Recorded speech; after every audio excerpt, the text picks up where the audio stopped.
I want to ask a question regarding washing impure clothes in automatic washing machines.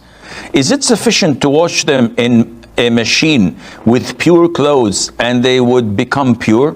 As I've heard that the water, when comes in contact with impure clothes, it also becomes impure, and in the end clothes remain impure after washing.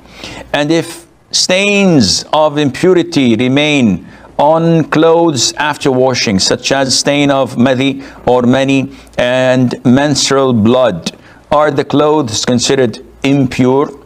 First of all, Rida, we have to understand that purity is defined into two types of branches, and that is removing of the filth and uplifting the ritual impurity. In Arabic, it rhymes. So they say, at-taharatu raf'ul hadathi wa izalatul khabath.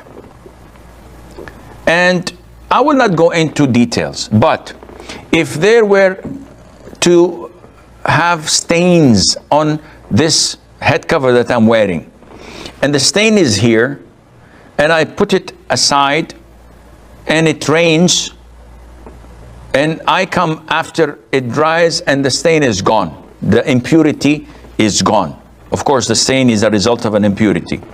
I did not intend it to be clean. It was just cleaned by the rain by itself.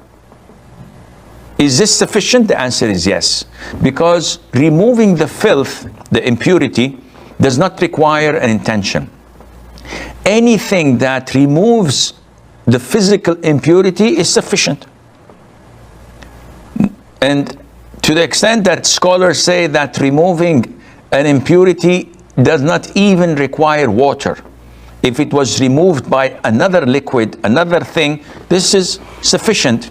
Unlike wudu, you cannot perform wudu except with water, but removing the filth, the najasa, the impurity, can be done with any substance.